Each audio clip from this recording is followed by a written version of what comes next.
আসামের বন্যা পরিস্থিতির কিছুটা উন্নতি হলেও বাড়ছে প্রাণহানি। গেল ২৪ ঘন্টায় প্রাণ গেছে শিশুসহ আরও ২ জনের। এ নিয়ে রাজ্যটিতে মৃতের সংখ্যা বেড়ে দাঁড়িয়েছে প্রায় ১০০। স্থানীয় গণমাধ্যমের তথ্য অনুযায়ী মারা যাওয়া দুজনই রাজ্যের করিমগঞ্জ জেলার বাসিন্দা। বন্যার পানি সামান্য কমলেও রাজ্যের ২৭টি জেলার প্রায় ৬ লাখ মানুষ এখনও পানিবন্দী রয়েছে। নলবাড়ী, গোলাঘাট, বিশ্বনাথ সহ আশেপাশের বেশ কিছু জেলার বেশিরভাগ গ্রাম এখনও পানির নিচে।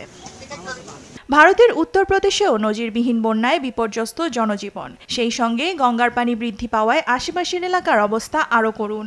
শুধু উত্তরপ্রদেশই নয়, টানা বৃষ্টিতে ভয়াবহ রূপ নিয়েছে বিহারের বন্যা পরিস্থিতি।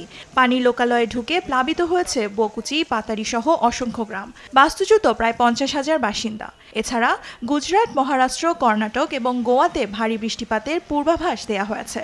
জারি করা হয়েছে সতর্কতা। এদিকে আফগানিস্তানের পূর্বাঞ্চলে ব্যাপক বৃষ্টি ও বজ্রাঘাতে প্রাণ হারিয়েছে প্রায় অর্ধশত মানুষ, আহত আরও ২ শতাধিক। সোমবার এক প্রতিবেদনে এ তথ্য জানিয়েছে বার্তা সংস্থা AFP। হতাহতের সংখ্যা আরও বাড়তে পারে বলে আশঙ্কা করা হচ্ছে। দেওয়ান মুবাশশিরা হোসেন, নিউজ ডেস্ক, দেশ টিভি।